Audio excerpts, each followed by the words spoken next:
Hi, happy November. I have a short but sweet message for you this month. And it is an elaboration of the ideas I laid out above of permission and patience. It's what I hope that we can all practice this month for ourselves and others. And what does that have to do with yoga? I know I can hear you saying that. So, what does it have to do with yoga? First, let me tell you a quick story. Every month or every year about this time, typically Matt goes on an annual trip to Copenhagen. And after Halloween, everybody starts to try to get cozy, and here in Seattle, it starts to rain, and nobody does coziness and comforting like the Danes.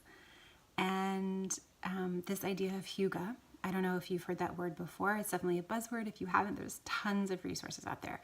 But if this is your first brush up against it, the whole idea is to really slow down and be where you are and enjoy the company that you're with and enjoy the food and light a candle, light a fire, cozy in.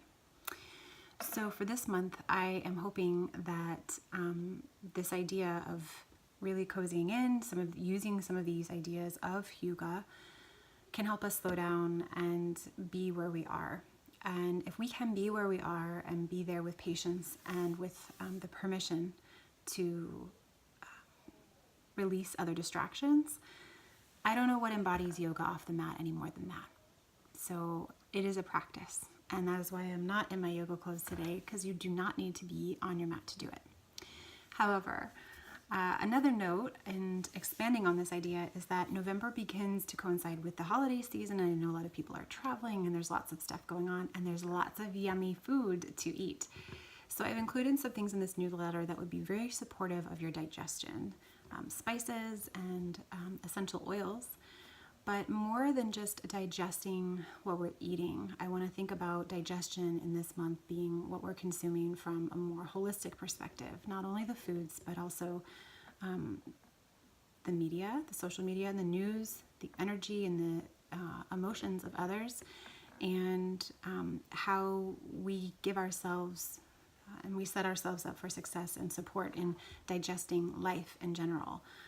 So some of these practices can be this idea of being really present, really actually tasting our food as we eat it, so literally and figuratively, and then also our asana practice, or getting on the mat and doing some movement. Obviously those things are very supportive of digestion too, but I hope that some of the ideas that I've given here are things that you can incorporate in this month. I hope they're super helpful for you, and I hope you enjoy them, and I'd love to hear about it. So have a wonderful November, and I will look forward to seeing you back here next month. Take care.